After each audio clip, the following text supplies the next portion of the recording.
हाँ जी, नमस्कार आप सभी का स्वागत है अपने इस YouTube चैनल एड्यूरोही पर। मैं आपका अपना विजय भारत आप सभी का स्वागत करता हूं। जैसे कि आपको पता है, हम डेली करंट अफेयर्स एनालिसिस किया करते हैं विद MCQs।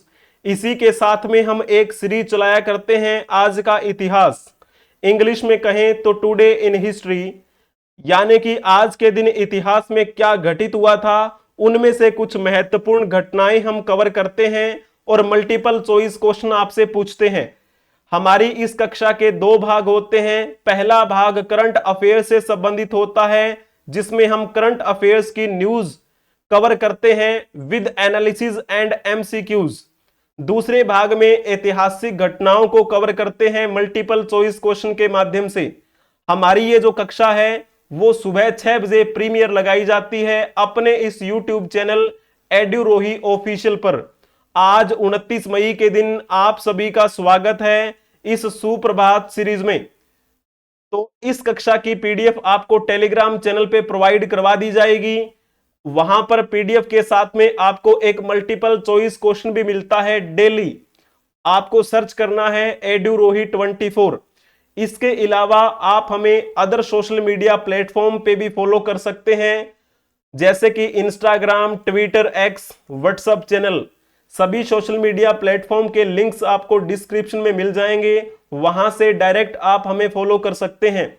यदि आप यूट्यूब चैनल पे नए हैं तो इस चैनल को सब्सक्राइब कर लीजिएगा और अपने दोस्तों को भी शेयर कर दीजिएगा। जब आप यूट्यूब पे क्लिक करेंगे तो वहां पर आपको एक मल्टीपल चॉइस क्वेश्चन देखने के लिए कम्युनिटी बटन मिलेगा। उस कम्युनिटी बटन में क्लिक करने के बाद आपको ढेरों सारे मल्टीपल चॉइस क्वेश्चन मिलेंगे। उन क्वेश्चंस को अटेम्प्ट करके देखिएगा। मैंने वहां पर बेस्ट एक्सप्लेनेशन दी हुई है। किसी भी परीक्षा की तैयारी से संबंधित जानकारी के लिए व्हाट्सएप पर संपर्क कर सकते हैं 8307730527। अब हम चलते हैं हमारी इस कक्षा के भाग नंबर 1 की तरफ, जिसमें हम बात करते हैं डेली करंट अफेयर्स एनालिसिस की। तो कुछ करंट अफेयर्स की न्यूज उठाते हैं, उसकी एनालिसिस करते हैं और आपसे मल्टीपल चॉइस क्वेश्चन पूछते हैं। तो चलिए जी, पहली न्यूज आपके सामने। Spain, Norway and Ireland formally recognise a Palestinian state as EU rift with Israel widens. Spain, Norway और आयरलैंड ने औपचारिक रूप से फिलिस्तीनी राज्य को मान्यता दे दी है, क्योंकि यूरोपियन यूनियन और इजराइल के बीच में मतभेद बढ़ रहे हैं।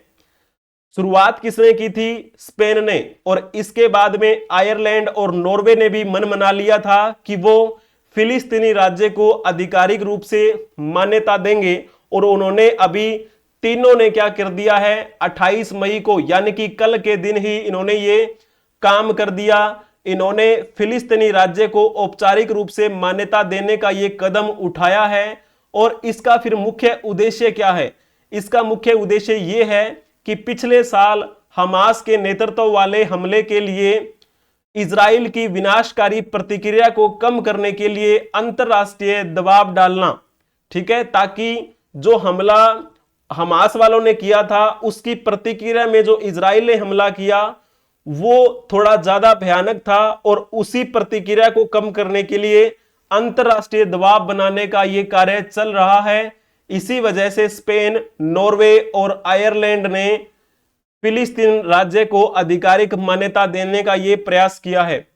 हालांकि तेल अवीव ने इस कूटनीतिक कार्य का समर्थन नहीं किया है। उन्होंने इस कूटनीतिक कदम की निंदा की है, जिसका गाजा में चल रहे युद्ध पर तत्कालीन कोई भी प्रभाव नहीं पड़ने वाला। Spanish prime minister Pedro Sanchez ने मैड्रिड से टेलीविजन पर अपने देश को संबोधित करते हुए कहा था कि यह एक ऐतिहासिक निर्णय है। This is a historic decision that has a single goal and that is to help Israelis and Palestinian achieve peace. तो उनका कहना यह है कि यह एक ऐतिहासिक निर्णय है जिसका एक लक्ष्य है, और वो लक्ष्य यह है कि इजराइल और फिलिस्तीन के लोगों को शांति प्राप्त करवाना। तो चलिए जी, अब यहां पर आप देख सकते हैं ये हैं स्पेन के प्राइम मिनिस्टर जिन्होंने ये बयान दिया था, जिनका नाम क्या है, पेड्रो सांचेज। तो चलिए जी, अब एक प्यारा सा क्वेश्चन बताएंगे, जैसे कि कुछ देशों का नाम इसमें आया है इस न्यूज में, इजराइल, आयरलैंड, नॉर्वे, स्पेन। अभी सूची को सुमिलित करने का प्रयास करना है आपको। पहली सूची में देशों के नाम लिखे हुए हैं, दूसरी सूची में राजधानियों के नाम। तो आप बताइएगा कौन सा ऑप्शन ठीक रहेगा। इजराइल की राजधानी क्या है, जेरूशलेम, सभी को पता है, बहुत बढ़िया। आयरलैंड की बात कर रहे होते हैं तो आयरलैंड की राजधानी कौन सी है, डबलिन, डी, है ना, आयरलैंड की राजधानी डबलिन है। नॉर्वे की बात करते हैं तो नॉर्वे की राजधानी क्या है, ओस्लो। और जब हम स्पेन की बात करते हैं तो स्पेन की राजधानी क्या है, मैड्रिड। तो अभी यहां पर ऑप्शन आप देखिएगा कौन सा ठीक रहेगा, A1, B4, C2, D3। जिन्होंने डी ऑप्शन टिक किया होगा उनका बिल्कुल ठीक रहेगा। अभी आप मैप के माध्यम से देखने का प्रयास करेंगे कौन कौन से वो देश हैं जिन्होंने फिलिस्तीन को आधिकारिक रूप से एक राज्य की मान्यता दी है। ये रहा आपका नॉर्वे, यहां पर आपको दिखाई दे रहा है नॉर्वे। चलो ब्लैक कलर में यहां पर ऐसे कर देते हैं, ये नॉर्वे का मैप है, आपको दिखाई दे रहा होगा। और इधर ये रहा इजराइल, सॉरी आयरलैंड, इजराइल तो बहुत इधर रह गया ना पूर्व दिशा में। तो ये आपका आयरलैंड है और इधर ये रहा आपका नीचे स्पेन। तो इस प्रकार से अभी क्या करेंगे, अभी हम क्रमबद्ध तरीके से देखेंगे इन तीनों देशों के बारे में। पहला क्या है, नॉर्वे, दूसरा आयरलैंड और तीसरा है स्पेन। तो चलिए पहले आपको बता देते हैं नॉर्वे के बारे में। नॉर्वे की राजधानी क्या है, ओस्लो। अभी आपको क्वेश्चन में पता चल ही गया। नॉर्वे जो देश है ना वो संयुक्त राष्ट्र का सदस्य भी है। इसने 27 नवंबर 1945 को यूएन की सदस्यता ग्रहण की थी और ये नॉर्वे का राष्ट्रीय ध्वज है। अभी हम आ जाते हैं नॉर्वे के दक्षिण में। तो नॉर्वे के दक्षिण में कौन सा देश है, अभी मैंने आपको बताया था आयरलैंड। तो इस आयरलैंड की राजधानी क्या है, आयरलैंड की राजधानी है डबलिन। ये आयरलैंड संयुक्त राष्ट्र का सदस्य भी है। इसने संयुक्त राष्ट्र की सदस्यता कब ग्रहण की थी, 14 दिसंबर 1955। और ये रहा आयरलैंड का राष्ट्रीय ध्वज। आयरलैंड और स्पेन ने एक ही दिन यूएन की सदस्यता ग्रहण की थी। स्पेन जिसकी राजधानी क्या है, मैड्रिड। और ये स्पेन भी संयुक्त राष्ट्र का सदस्य है। स्पेन ने और आयरलैंड ने एक ही दिन यानी कि 14 दिसंबर 1955 को यूएन की सदस्यता ग्रहण की थी। तो तीनों मैप के माध्यम से भी मैंने आपको बता दिए हैं और तीनों के राष्ट्रीय ध्वज भी बता दिए हैं आपको कैसे दिखते हैं। ठीक है, इन तीनों देशों ने मान्यता दी है फिलिस्तीन को। अभी चलते हैं हम नेक्स्ट न्यूज की तरफ। Pakistan PM Sharif says 1998 nuclear test ensured credible minimum deterrence. Pakistan के प्रधानमंत्री शरीफ ने कहा कि 1998 के परमाणु परीक्षणों ने विश्वसनीय न्यूनतम प्रतिरोध सुनिश्चित किया। Pakistan's 6 nuclear tests were conducted as a tit-for-tat response to India's nuclear test in the same month at the Pokhran test range. आप सभी को पता है भारत ने अपना परमाणु परीक्षण पोखरण में किया था और उसी परमाणु परीक्षण के जवाब में पाकिस्तान ने उसी महीने में 6 परमाणु परीक्षण किए थे और इसी के बारे में ये बातें कही गई हैं। और ये अपने परमाणु परीक्षणों की 26वीं वर्षगांठ मना रहे हैं। Pakistan first successful nuclear test, prime minister Shahbaz Sharif on Tuesday said it encapsulates the odorous yet remarkable path of the country toward establishing a credible minimum deterrence। तो इन्होंने कहा कि विश्वसनीय न्यूनतम प्रतिरोध स्थापित करने की दिशा में देश के कठिन लेकिन उल्लेखनीय मार्ग को यह दर्शाता है। पाकिस्तान ने 28 मई 1998 को यह परीक्षण किया था बलूचिस्तान प्रांत के सुदूर चागी पर्वत में एक गहरी खोदी हुई सुरंग के अंदर, ठीक है ना, चागी माउंटेन पड़ता है बलूचिस्तान में, वहां पर सुरंग खोदी गई थी। उसी सुरंग में इन्होंने 6 परमाणु परीक्षण किए थे। किसके जवाब में? भारत के द्वारा किए गए पोखरण टेस्ट के विरोध में, ठीक है ना, क्योंकि हमारे भारत ने भी तो क्या किया था, परमाणु परीक्षण किया था 1998 में, उसी महीने में ही है, मई में इन्होंने ये फिर 6 कर दिए। ये है शहबाज शरीफ और ये अपनी वर्षगांठ मना रहे हैं इसमें। इस पाकिस्तान के बारे में अगर आपसे पूछा जाए तो इसकी राजधानी क्या है? इस्लामाबाद। ये पाकिस्तान भी संयुक्त राष्ट्र का सदस्य है और इस संयुक्त राष्ट्र की सदस्यता पाकिस्तान ने कब ग्रहण की थी? 30 नवंबर 1947 को। ये इनका राष्ट्रीय ध्वज है। अभी चलो ये बता दो, पहले तो पाकिस्तान अपने ही भारत का हिस्सा था, लेकिन 1947 में जब भारतीय स्वतंत्रता अधिनियम 1947 के तहत हमें आजादी मिली, उस समय ये हमसे अलग हो गया। अभी ये बता दीजिए कि भारत पाकिस्तान सीमा की कुल लंबाई कितनी है? जल्दी से बताने का प्रयास करेंगे। कौन सा ऑप्शन इसमें से ठीक रहेगा? भारत और पाकिस्तान के बीच में सीमा, जिन्होंने लिखा होगा ना 3223 किलोमीटर, उनका बिल्कुल ठीक रहेगा, बहुत ही बढ़िया। और जैसे हम बात कर रहे होते हैं पीओके, तो कुछ हिस्सा जो है ना इन्होंने हमारे हिस्से पर कब्जा किया हुआ है, जिसे हम पीओके के नाम से जानते हैं, पाक ऑक्यूपाइड कश्मीर, वो हम ले ही लेंगे इनसे कभी ना कभी, ठीक है। तो बाकी ऑप्शन में क्या लिखा हुआ है? 3214। ये क्या है? तो आप कहेंगे 3214 ये किलोमीटर लंबाई जो हमारी कौन सी साइड से है? उत्तर से दक्षिण। भारत की उत्तर से दक्षिण की लंबाई है ये, यानी कि इस डायरेक्शन में ये जो लंबाई है ये कितने किलोमीटर पड़ती है भारत की? 3214 किलोमीटर। और जब हम बात कर रहे होते हैं इस डायरेक्शन में, चलो यहीं पर लिख देते हैं ऐसे, इस प्रकार हमारा भारत कितना मतलब किलोमीटर में है? तो 2933 किलोमीटर में है ये, ठीक है ना, लेंथ। अभी ऑप्शन डी में क्या लिखा हुआ है? 1751। तो ये सीमा किसके साथ लगती है? नेपाल के साथ सीमा लगती है। 2933 पूर्व से पश्चिम,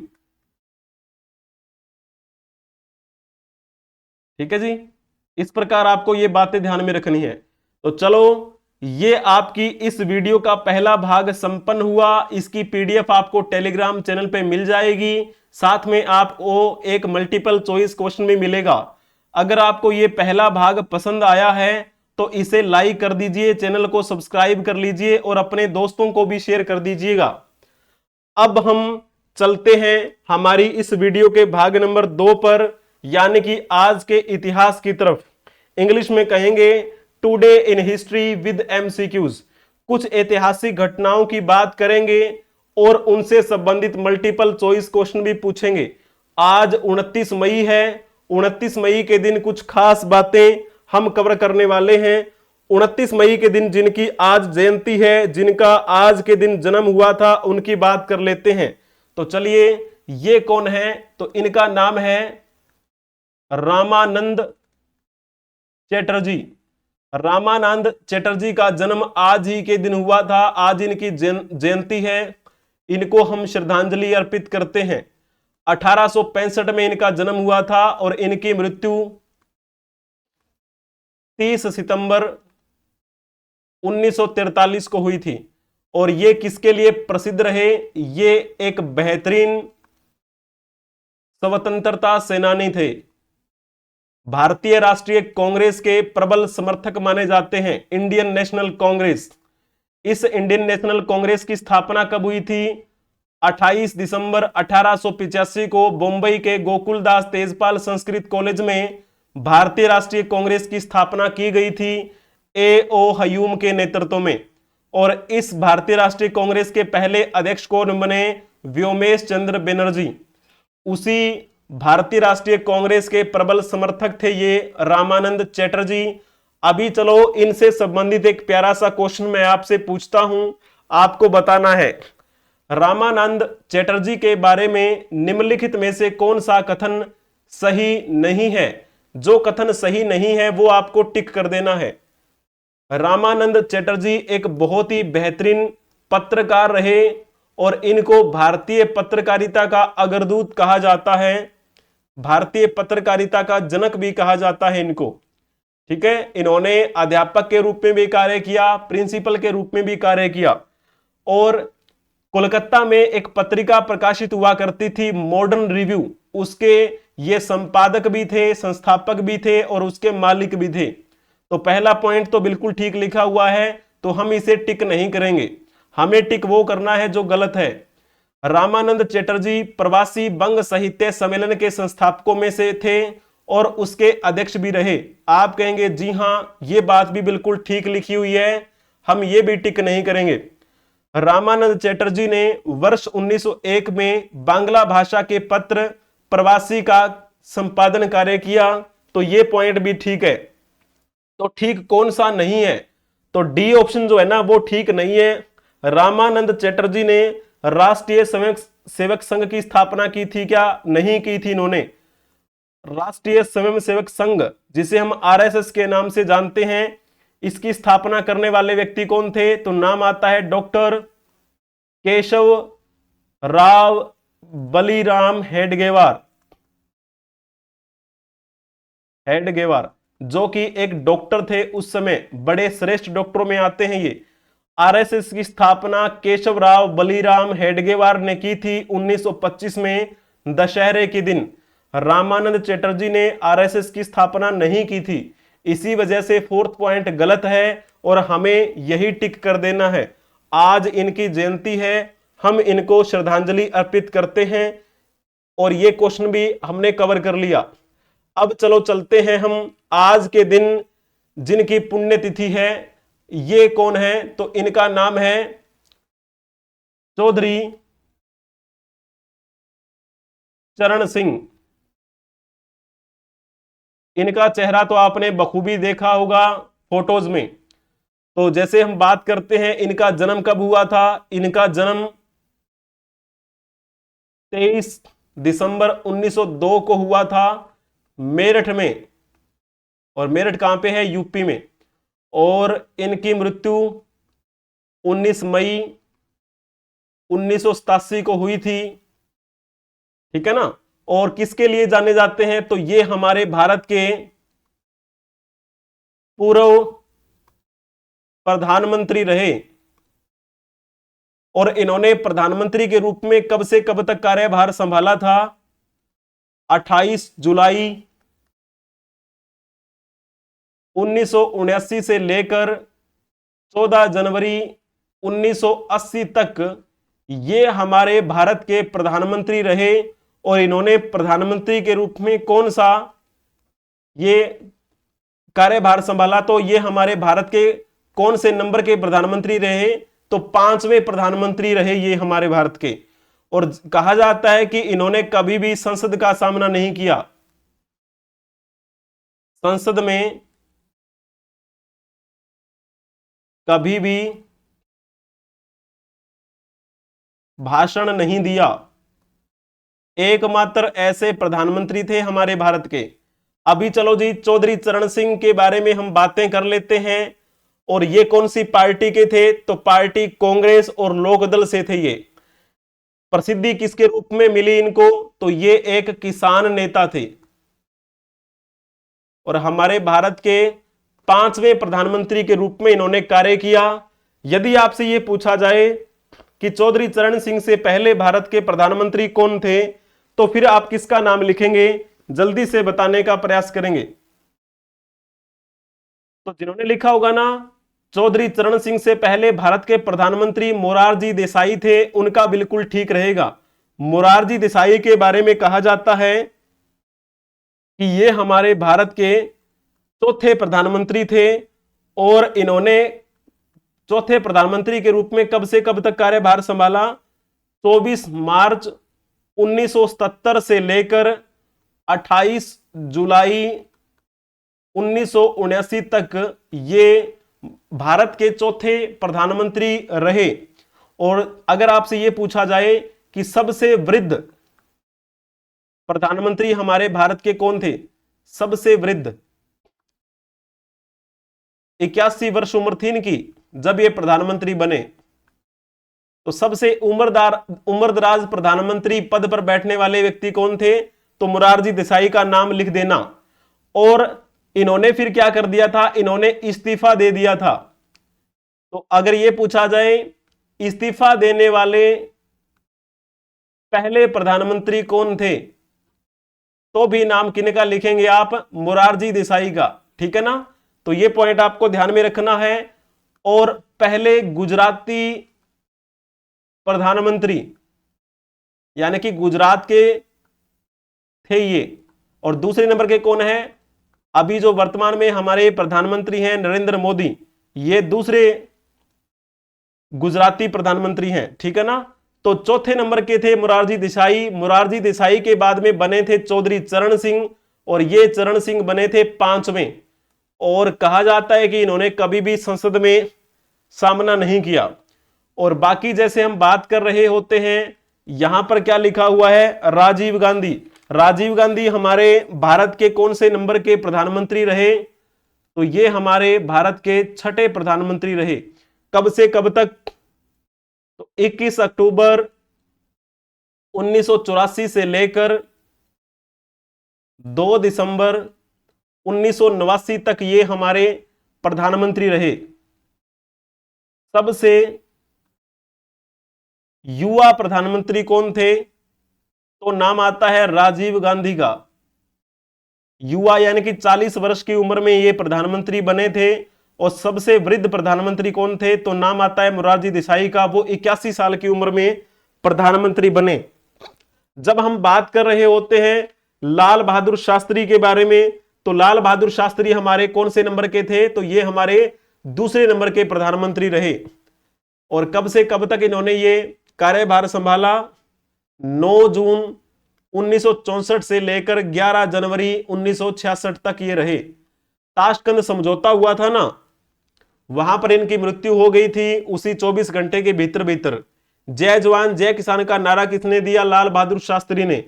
यहां पर थोड़ा सा आपको समझने का प्रयास करना है। हमारे देश के पहले प्रधानमंत्री कौन थे? तो नाम आता है पंडित जवाहरलाल नेहरू का। इनकी मृत्यु हो गई थी ना हार्ट अटैक की वजह से। और ये कब से कब तक रहे? 15 अगस्त 1947 से लेकर 27 मई 1964 तक रहे ये। ठीक है? जब इनकी मृत्यु हो गई तो फिर कार्यवाहक प्रधानमंत्री बनाया गया था किनको? गुलजारी लाल नंदा को। गुलजारी लाल नंदा को कार्यवाहक प्रधानमंत्री बनाया गया। और ये कब से कब तक रहे? तो 27 मई 1964 से लेकर 9 जून 1964 तक ये कार्यवाहक प्रधानमंत्री के रूप में कार्य करते रहे। और इनको कितना टाइम मिला? 13 दिन का समय मिला। सबसे कम कार्यकाल प्रधानमंत्री के रूप में किनका था? तो नाम आता है गुलजारी लाल नंदा का। तो पहले हमारे प्रधानमंत्री कौन हुए? पंडित जवाहरलाल नेहरू। फिर दूसरे नंबर के प्रधानमंत्री कौन आए? तो नाम आता है लाल बहादुर शास्त्री का। लाल बहादुर शास्त्री वही हैं जिन्होंने जय जवान जय किसान का नारा दिया था, और जो गुलजारी लाल नंदा के बाद में प्रधानमंत्री बने 9 जून 1964 से लेकर 11 जनवरी 1966 तक ये प्रधानमंत्री रहे। और ताशकंद समझौता हुआ था ना 11 जनवरी 1966 को, तो उसी समय इनकी मृत्यु हो गई थी वहीं पर ताशकंद में ही। उनकी मृत्यु का कारण आज तक भी नहीं पता चला। सॉरी। तो फिर जैसे इनकी मृत्यु के बाद फिर से कार्यवाहक प्रधानमंत्री बनाए गए गुलजारी लाल नंदा, और इन्होंने फिर दूसरा ये कार्यकाल कब से कब तक संभाला था फिर? तो ये 11 जनवरी को दोबारा से कार्यवाहक प्रधानमंत्री बने और 24 जनवरी 1966 तक रहे। इनको इसमें भी क्या है, बहुत कम दिन मिले, इनको 13 दिन मिले। सबसे कम प्रधानमंत्री के रूप में अगर किसी ने कार्यभार संभाला तो नाम आता है गुलजारीलाल नंदा का। हालांकि ये कार्यवाहक प्रधानमंत्री थे। फिर क्या है, इनका जो ये 13 दिन का टाइम पीरियड पूरा होने के बाद हमारे भारत के तीसरे प्रधानमंत्री कौन बने? तो एक महिला जिनका नाम था इंदिरा गांधी। इंदिरा गांधी हमारे भारत की पहली भारतीय महिला प्रधानमंत्री थी, ठीक है ना। इन्होंने 2 कार्यकाल पूरे किए थे। पहला कार्यकाल इनका था 24 जनवरी 1966 से लेकर 24 मार्च 1977 तक। फिर चौथे नंबर के कौन से थे? तो नाम आता है मोरारजी देसाई। मोरारजी देसाई, इनके बारे में मैंने अभी आपको बता दिया है। सबसे उम्रदराज प्रधानमंत्री रहे ये। कब से कब तक रहे? तो 24 मार्च 1977 से लेकर 28 जुलाई 1979। तो इन्होंने फिर इस्तीफा दे दिया था। पहले इस्तीफा देने वाले प्रधानमंत्री कौन थे? मोरारजी देसाई का नाम आप लिख देना। और जिनकी हम आज बात कर रहे हैं उनका नाम क्या है? चौधरी चरण सिंह। चौधरी चरण सिंह ने कभी भी सामना नहीं किया संसद का, इन्होंने कभी भी संसद में भाषण नहीं दिया। और ये 28 जुलाई 1979 से 14 जनवरी 1980 तक प्रधानमंत्री रहे। आज इनकी क्या है? पुण्यतिथि है। हम इनको श्रद्धांजलि अर्पित करते हैं। अभी अगर आपसे ये पूछा जाए कि चौधरी चरण सिंह को भारत रत्न कब प्रदान किया गया था, कुछ ऑप्शन आपके सामने दिए गए हैं, बताने का प्रयास आपको करना है। पूर्व प्रधानमंत्री चौधरी चरण सिंह को भारत रत्न कब प्रदान किया गया? जिन्होंने लिखा होगा ना डी ऑप्शन, उनका बिल्कुल ठीक रहेगा। 2024 में इनको यह पुरस्कार मिला। तो जैसे कि आपको पता है 4 शख्सियत वो हैं जिनको मरणोपरांत भारत रत्न मिला। भारत रत्न मिला। और एक शख्सियत है जिनको वैसे भारत रत्न मिला है जो अभी जीवित हैं, ठीक है ना। और ये कब की बात है? ये 2024 की बात हो रही है। इसी साल 2024 में 5 लोगों को भारत रत्न पुरस्कार दिया गया। और ये कौन है? ये वो हैं जिनको भारत रत्न दिया गया जो अभी जीवित हैं। इनका नाम है लाल कृष्ण आडवाणी। और ये जो इसके कार्यकर्ता रहे, तो ये एक बीजेपी के वृद्ध कार्यकर्ता हैं। और साथ में इनके बैठे हुए हैं हमारे भारत के प्रधानमंत्री नरेंद्र मोदी। और लाल कृष्ण आडवाणी को भारत रत्न से सम्मानित करते हुए हमारे देश की माननीय राष्ट्रपति द्रौपदी मुर्मू, ठीक है ना। इनकी तबीयत खराब हो जाने की वजह से इनको घर पर जाकर ये भारत रत्न दिया गया। यहां पर बाकी आप देख सकते हैं। यहां पर चलो मैं नंबरिंग कर देता हूं आपको समझाने के लिए। ये पहला नंबर है, ये दूसरा नंबर, ये तीसरा और ये चौथा। तो जैसे हम बात करते हैं पहले नंबर की, तो पहला नंबर कौन है? ये कर्पूरी ठाकुर को मरणोपरांत भारत रत्न दिया गया। और कर्पूरी ठाकुर जो है ना, उनकी तरफ से, यानी कि वो तो मृत्यु को प्राप्त हो चुके हैं, तो उनको भारत रत्न जो दिया गया ना, वो किसने स्वीकार किया? तो उनके बेटे हैं, कर्पूरी ठाकुर के बेटे रामनाथ ठाकुर। पहली फोटो में आपको दिखाई दे रहे हैं, है ना, ये देखो। तो ये रामनाथ ठाकुर हैं, हमारे राष्ट्रपति के सामने खड़े हैं जो। दूसरी फोटो में आपको दिखाई दे रहे होंगे, दूसरी फोटो में जो है ना, वो किसको दिया गया था? वो चौधरी चरण सिंह को। यानी कि अभी मैंने आपको बताया इनकी आज पुण्यतिथि है। चौधरी चरण सिंह को जो पुरस्कार दिया गया भारत रत्न का मरणोपरांत, वो किसने स्वीकार किया? तो इनके पोते जयंत चौधरी ने। दूसरी फोटो देख लीजिएगा, जयंत चौधरी। ये भी पॉलिटिशियन है, यहां पर आपको दिखाई दे रहे होंगे, ये है जयंत चौधरी। तीसरी फोटो में आप यहां पर देखने का प्रयास करेंगे, पीवी नरसिम्हा राव। पीवी नरसिम्हा राव कौन थे? ये भी हमारे कौन थे? प्रधानमंत्री थे। तो इनको भी क्या कर दिया गया? इनको भी ये दिया गया है भारत रत्न मरणोपरांत। और इनकी तरफ से किसने स्वीकार किया? ये इनके बेटे पीवी प्रभाकर राव ने। देखो उनके बेटे, इनके पोते भी क्या है, बूढ़े होने को चले हैं, और इनको भारत रत्न पुरस्कार दिया गया। इनके परिवार के लिए, देश के लिए कितनी गर्व की बात है। और चौथी फोटो जो आप देख पा रहे होंगे, ये किसने स्वीकार किया है? तो नाम है इनका नित्या राव। तो नित्या राव जो है ना, उनके पिताजी का नाम था MS स्वामीनाथन। MS स्वामीनाथन को दिया गया है 2024 में भारत रत्न पुरस्कार। तो इस प्रकार आपको बातें ध्यान में रखनी है। 4 महान शख्सियत को मरणोपरांत भारत रत्न दिया गया, और वो भारत रत्न पुरस्कार उनके परिवार वालों ने ग्रहण किया। कर्पूरी नाथ ठाकुर के बेटे रामनाथ ठाकुर ने, चौधरी चरण सिंह के पोते जयंत चौधरी ने, पीवी नरसिम्हा राव के बेटे पीवी प्रभाकर राव ने, MS स्वामीनाथन की बेटी नित्या राव ने।